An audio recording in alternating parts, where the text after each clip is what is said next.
नमस्कार विद्यार्थी मित्रांनो, ग्रो अकॅडमी या युट्यूब चॅनलवर तुमचे मनापासून स्वागत आहे। आजच्या या व्हिडिओमध्ये विद्यार्थी मित्रांनो, अतिशय महत्त्वाचं म्हणजे जे विद्यार्थी TEIT3 च्या माध्यमातून चांगले गुण घेऊन पास झालेत किंवा कमी जास्त गुण घेऊन पास झालेत त्या विद्यार्थ्यांसाठी पवित्र पोर्टलचं एक महत्त्वपूर्ण GR प्रसिद्ध झाला। काल बऱ्याच लोकांनी पाहिला असेल। तो GR म्हणजे तस्लिमा प्रायव्हेट कंपनी लिमिटेड या कंपनीला जे की पवित्र पोर्टलच्या माध्यमातून परीक्षा देणाऱ्या विद्यार्थ्यांची शिक्षक भरती पूर्ण प्रक्रिया करण्यासाठी पारदर्शकरित्या त्या कंपनीला कॉन्ट्रॅक्ट देण्यात आलेलं आहे आणि त्या कॉन्ट्रॅक्टची रक्कम सुद्धा 68 लाख काहीतरी अशी समथिंग आहे आणि त्याच्या माध्यमातून शिक्षक भरतीची इथून पुढली जी काही प्रक्रिया आहे त्या कंपनीच्या माध्यमातून पूर्ण केली जाणार आहे। म्हणजे कुठपर्यंत पूर्ण केली जाणार आहे, जोपर्यंत आपली निवड प्रक्रिया एखाद्या शाळेवर होत नाही तोपर्यंत ही कंपनी आपल्याला पूर्णपणे सपोर्ट करेल किंवा या कंपनीच्या माध्यमातून शिक्षक भरती पवित्र पोर्टलच्या माध्यमातून होणार आहे। चला आता विद्यार्थी मित्रांनो, पुढली प्रोसेस काय असेल याबद्दल आपण सविस्तर चर्चा करू। TEIT3 देणाऱ्या सर्व विद्यार्थ्यांचे मनापासून स्वागत। विद्यार्थी मित्रांनो, ज्या लोकांना TET ची तयारी करायची आहे आणि सर्व माहिती पाहिजे आहे, सर्वात प्रथम आपल्या चॅनलला सबस्क्राईब करा आणि आपली TET व TEIT4 ची बॅच चालू आहे, लक्षात ठेवा। एका दिवसामध्ये स्वप्न पूर्ण होत नाही, प्रत्येक दिवशी थोडा थोडा अभ्यास करून आपल्याला ते स्वप्न साकार करायचे असते। ही स्पर्धा परीक्षा आहे, अनलिमिटेड वेळ देऊन लिमिटेड यश मिळवायचं असेल तर आतापासून तुमची छोट्या गोष्टीपासून म्हणजे बेसिक पासून तयारी करून घेतली जाते। ग्रो अकॅडमीचं सातत्य पाहता रिझल्ट हा इतर अकॅडमीच्या तुलनेमध्ये आपला जास्त आहे। मुद्द्यावर येऊ। आता मुद्दा नंबर 1, 50-50 प्रेफरन्स देण्यामुळे विद्यार्थ्यांमध्ये नुकसान होईल का? तर नक्कीच विदाऊट इंटरव्ह्यूचा जर विचार केला, विदाऊट इंटरव्ह्यूचा जर विचार केला, विदाऊट इंटरव्ह्यू म्हणजे मुलाखत नाही, त्या लोकांना कुठलेही नुकसान होणार नाही। म्हणजे त्यांचं मॅटर काय करतं, मार्क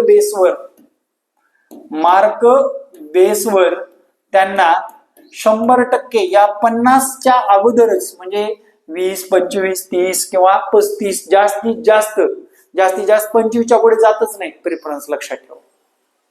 हा मुद्दा खूप मॅटर करतो, तुम्ही सुद्धा पाहिला असेल। विदाऊट इंटरव्ह्यू म्हणतोय मी, विथ इंटरव्ह्यूला याचा फटका बसण्याची शक्यता आहे 50 प्रेफरन्सचाच। विथ इंटरव्ह्यूला याचा फटका बसण्याची शक्यता नाकारता येत नाही, पण विदाऊट इंटरव्ह्यू ज्या लोकांचं सिलेक्शन होणार आहे ते फक्त आणि फक्त कशावर डिपेंड करणार आहे, मार्कावर डिपेंड करणार आहे। त्यामुळे ज्या लोकांना चांगले मार्क आहेत त्याचा नंबर इथे तर लागणारच आहे। थोडासा बारीक विचार केल्यानंतर तुम्हाला लक्षात येईल। आता राहिला विषय विथ इंटरव्ह्यूच्या जागा किती येतील, विदाऊट इंटरव्ह्यूच्या जागा किती येतील आणि आगामी काळामध्ये या भरती प्रक्रियेची प्रोसेस कशी होईल, आपण आजच्या या सेशन मध्ये चर्चा करणार आहोत। सद्यस्थितीमध्ये आपल्याला मार्क तर चेंज करता येणार नाहीत, जे काही पडले ते आपण पवित्र पोर्टलला टाकलेले आहेत आणि त्या टाकलेल्या मार्काला आपण चिंतन करू शकतो की आगामी काळात माझं सिलेक्शन होणार का। आता for example me cut off वर व्हिडिओ आत्ताच बनवणार नाही, कट ऑफ वर व्हिडिओ तुम्हाला नक्कीच मिळेल जेव्हा जागा डिक्लेअर होतील तेव्हा। आणि 19-20 2-4 मार्क प्लस होतात, 2-4 मायनस होतात, याच्यामध्येच मेरिट ठरलेलं राहतं। अख्खी लिस्ट चेक केलेली आहे, कोण कधी लागेल याचा सुद्धा अंदाज येईल जोपर्यंत जागा डिक्लेअर होत नाही तोपर्यंत। आता राहिला विषय कंपनी निवड झाली, भरती प्रक्रियाला चालू कधी होईल हा जो प्रश्न आहे तुमचा, तर विद्यार्थी मित्रांनो, समायोजन व बदली हा जो मुद्दा सध्या चालू आहे तो जवळपास 31 मार्च पर्यंत त्यांना मुदत आहे।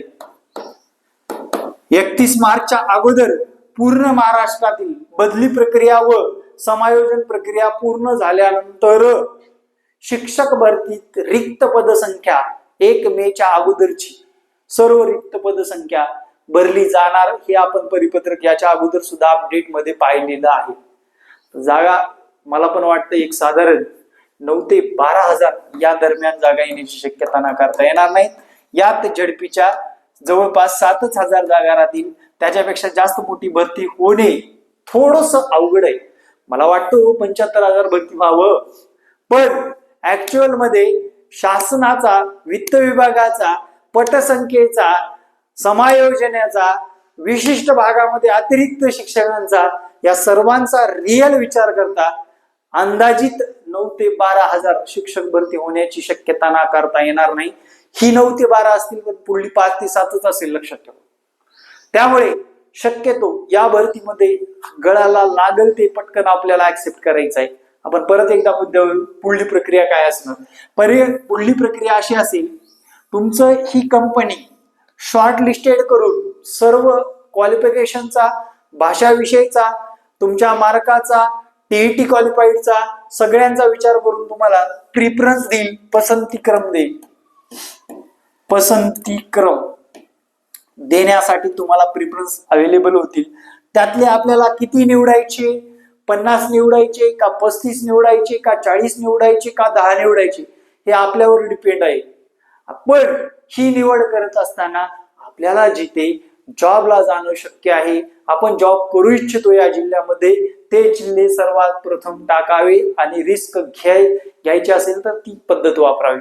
ज्यांना रिस्कच घ्यायची नाही, महाराष्ट्रात मला कुठेही नोकरीला टाकलं तर मी नोकरी करायला तयार आहे, असं ज्या लोकांना वाटतं, त्या लोकांनी आपले कुठलाही जिल्हा जागा बघून प्रिफरन्स द्याव्यात. जागा बघून म्हणतोय मी.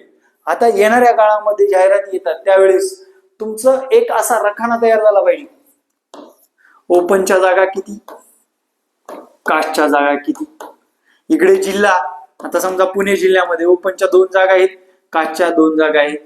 त्यानंतर समजा नाशिक जिल्हा आहे, नाशिकमध्ये 4 जागा आहेत ओपनच्या आणि कास्टची 1च जागा आहे. मग तुम्हाला यातला हे प्रेफरन्स द्यायचे का हे प्रेफरन्स द्यायचे, हे आपल्यावर डिपेंड आहे. आणि आपल्या मार्क्सची स्केल आपल्याला लक्षात आलीच असेल. आता बरेच विद्यार्थी 98 मार्क वाला सुद्धा विचार करतोय की मी लागलो पाहिजे, आणि 120 वाला सुद्धा विचार करतोय की मी लागेल का नाही, माझ्यावर भरोसा नाही, कारण जागा आलेली नाही. सुज्ञ लोकांना लक्षात येतं की मार्क कशा पद्धतीने आहेत आपल्या, आणि त्या मार्कानुसार आपण क्वालिफाईड होऊ का. काही लोक तर बिनधास्त सांगून टाकले, सर आमचं या भरतीमध्ये काही आम्हालाच खरं वाटत नाही, आम्ही टेट 4 ची तयारी करतो, आणि आलेत पण ऍडमिशन तशी, आणि चालू पण आहे त्यांची तयारी. लक्षात ठेवा. आता हे पवित्र पोर्टलचा गेम आहे. पवित्र पोर्टलच्या या गेम मध्ये, या नशिबामध्ये विदाऊट मध्ये कुठलाच काही फ्रॉड होणार नाही. झाला तर विथ मध्ये 50 प्रेफरन्सच्या बंधनामुळे विद्यार्थ्यावर बंधन येण्याची शक्यता नाकारता येणार नाही.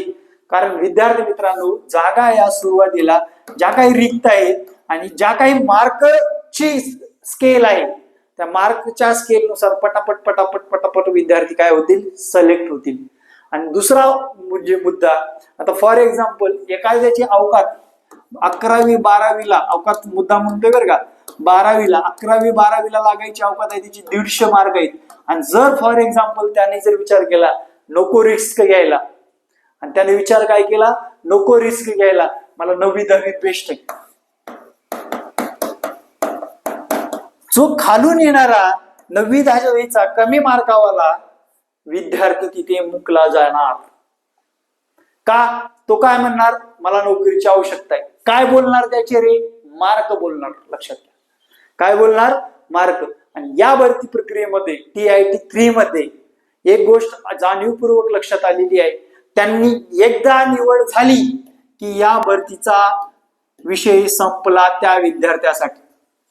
एकदा एखाद्या, आता असं फॉर एक्झाम्पल माझी निवड झाली, तर मला अगोदरच्या भरतीमध्ये 9वी 10वीला निवड झाली, दुसऱ्या राऊंडला परत मी पोर्टलला माहिती भरल्यानंतर माझी 11वी 12वी साठी सुद्धा निवड करून, जर मला त्या स्केलचे मार्क असतील तर इकडली निवड कॅन्सल होऊन सेवा समाप्ती करून 11वी 12वी साठी जाता येत होतं. पण आताच्या कंडिशनला 50-50च्या या फॉर्म्युल्यानुसार आणि त्या नियमानुसार विचारात घेतलं तर हा नियम काय सांगितलंय, एकदा तुमची एखाद्या आस्थापनेवर निवड झालेली असेल तर ती निवड या भरतीमध्ये ग्राह्य धरली जाईल. तुम्हाला जर बदलून जायचं असेल तर परत TIT एक्झाम देऊन वरल्या वर्गाला जाता येईल, रिस्क घेता येईल.